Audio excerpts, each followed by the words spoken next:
Noong gabi ng Hunyo 14, 2017, sa tahimik na barangay ng San Isidro, Tarlac City, unti-unting nilamon ng dilim ang makipot na kalsada na tanging ilaw ng poste at paminsan-minsan dumara ang tricycle ang nagbibigay liwanag.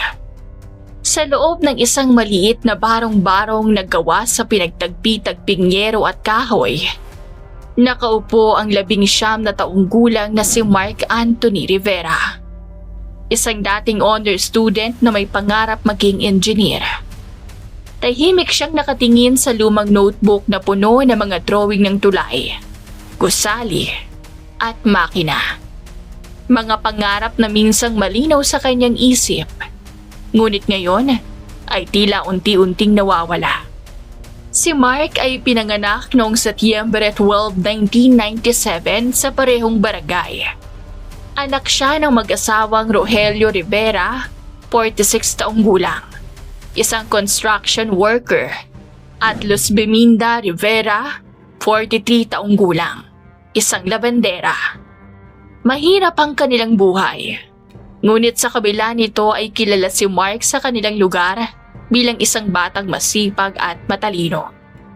Simula elementarya hanggang high school sa San Isidro National High School, palaging nasa honor roll si Mark. Madalas siyang sabihan ng kanyang guro na si Ma'am Teresa Santos, 38 taong gulang, na balang araw ay magiging mahusay siyang engineer. "Mark, malayong mararating mo basta huwag kang susuko," madalas sabihin ni Ma'am Teresa sa kanya.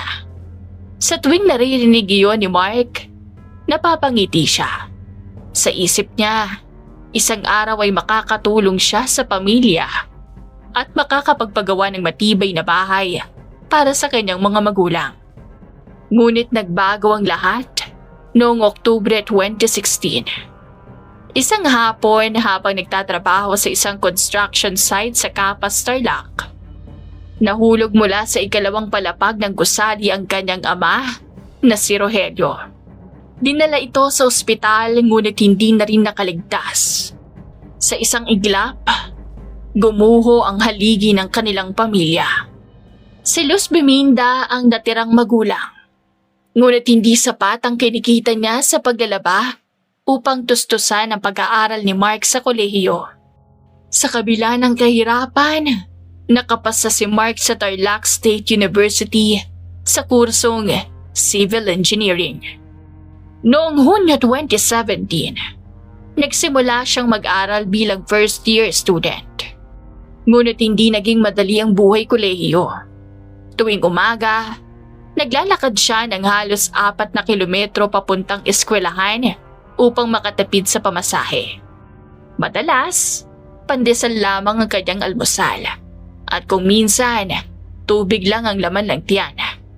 Sa kabila nito, pinilit niyang magpatuloy. Ngunit habang lumilipas sa mga buwan, lumalala ang kalagayan ng kanyang ina. Nagkaroon ito ng sakit sa bato at kinailangan ng gamutan.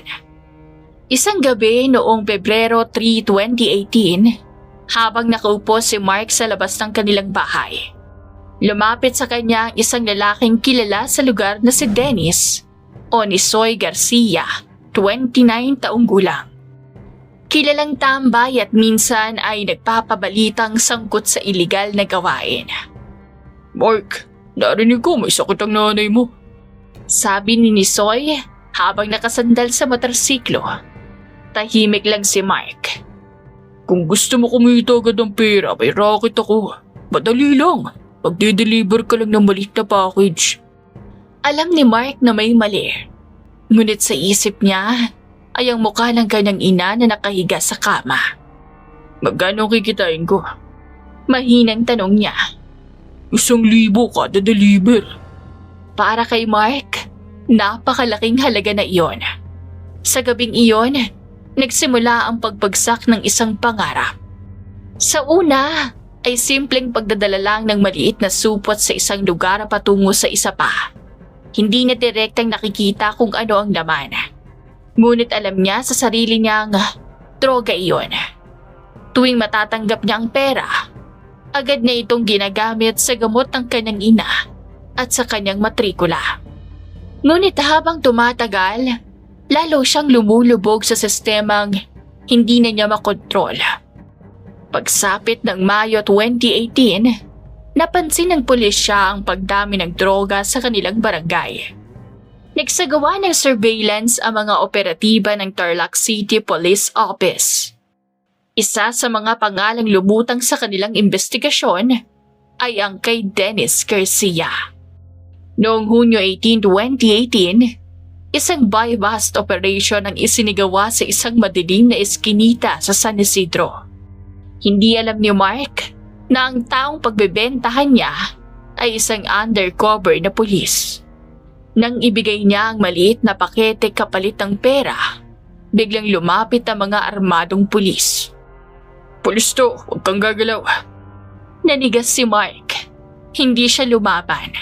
Hindi siya tumakbo. Sa halip ay tumulo ang kanyang luha habang inaaresto siya. "Sir, kailangan ko lang ng pera para sa nanay ko."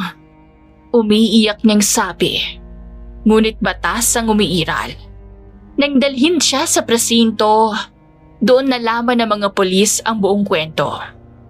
Ang batang dati honor student, napilitang pumasok sa iligal na gawain dahil sa desperasyon.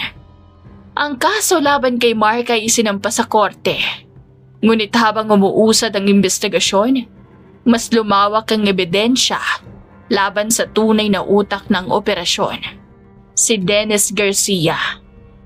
Sa tulong ng testimonya ni Mark at ng iba pang saksi, natuntun ng pulisya ang mga malalaking sindikato ng droga na kumikilos sa Tarlac. Noong Setyembre 2018, nagsagawa ng malaking operasyon ang Philippine Drug Enforcement Agency at Tarlac Police laban sa grupo ni Dennis. Naaresto si Dennis kasama ang 2 kasamahan at nakumpiska ang malaking halaga ng shabu. Sa paglilitis, malinaw na ipinakita ng mga ebidensya na si Mark ay ginamit lamang bilang courier.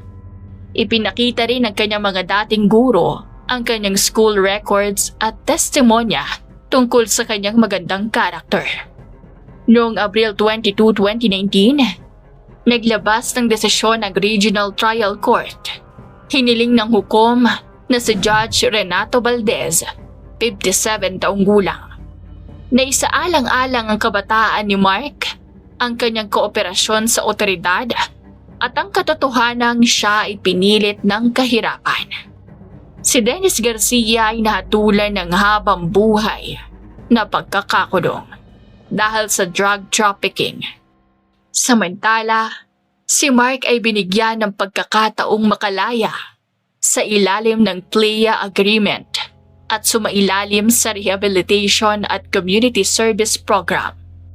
Sa araw ng kanyang paglaya noong Hunyo 3, 2019, sinalubong siya ng kanyang ina sa labas ng detention facility. Mahigpit silang nagyakapan habang parehong umiiyak. "Anak, patawarin mo ko kung hindi kita naprotektahan," sabi ni Luz Bemenda. "Hindi po kayo may kasalanan, Nay. Ako nagkamali. Pero babawi po ako." Pagkalipas ng 1 taon, sa tulong ng isang scholarship program para sa mga kabataang nais magbagong buhay, nakabalik si Mark sa kolehiyo. Muli niyang binuksan ang lumang notebook na puno ng drawing ng mga tulay at gusali.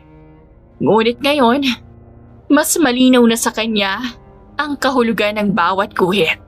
Hindi lamang ito pangarap para sa sarili. Ito ay pangarap para sa pamilyang muntik niyang mawala. At para patunayan na kahit gaano kalalim ang pagkakahulog ng isang tao, may pagkakataon pa ring bumangon kung may lakas ng loob at kung mananaig ang hustisya.